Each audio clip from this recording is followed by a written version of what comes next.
येईल अंतकाळी. महाराज सांगतात आता कळणार नाही, मग कधी कळेल? तेव्हा कळेल जेव्हा अंतकाळ जवळ येईल. आणि तेव्हा अंतकाळ जवळ आल्यानंतर काय अवस्था काय आपली काय नीटनेटकी असते का? काय एवढी चांगली कर्म केलेली असते का आपण, म्हणून आपली अवस्था नीट राहील. नाक मुक गळू लागले लाळ आणि शंभुड, श्वानापरी गती झाली अवघे करते हाड हाड.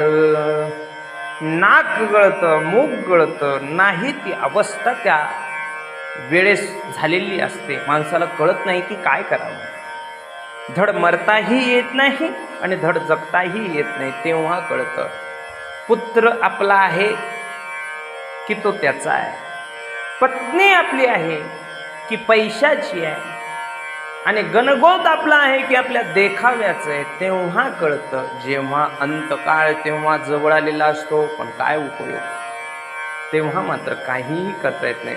श्वानापरी गती झाली अवघे करती हाड हाड. हाड म्हणतात का? अहो हाड म्हणतात म्हणजे काय? कुत्र्यासारखं. हो, कुत्र्यासारखंच वागणूक त्याला मिळते. महाराजांचं वर्णन आहे. या अंतकाळावरती जर मनुष्याला कळत असेल या देहाचं महत्त्व, तर काय उपयोग काय आहे आताच कळायला पाहिजे. महाराज सांगतात तरणा भाग्यवंत नटे हरी कीर्तनात.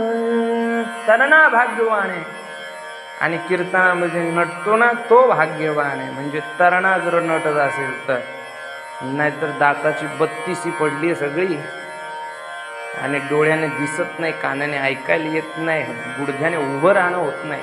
आणि अशा अवस्थेमध्ये जर म्हटलं मी परमार्थ करतो आणि अशा अवस्थेमध्ये जर माणूस नाचत, काय उपयोग आहे का? काय लोणचं घालायचं त्याच्या त्या भावाचं आणि भक्तीचं? भक्ती तर ही तारुण्यपणामध्ये झाली पाहिजे. देव धर्म देश याची सेवा तर तारुण्यामध्ये झाली पाहिजे. कारण की तारुण्य हे फार महत्त्वाचं आहे परमार्थासाठी. म्हणून परमार्थ हा तारुण्यामध्ये केला पाहिजे. म्हणून सांगतात महाराज की नटे हरी कीर्तनात, तरणा भाग्यवान आहे. अशी ही अवस्था महाराजांनी या प्रस्तुत अभंगामध्ये प्रकट केली आहे. विठ्ठल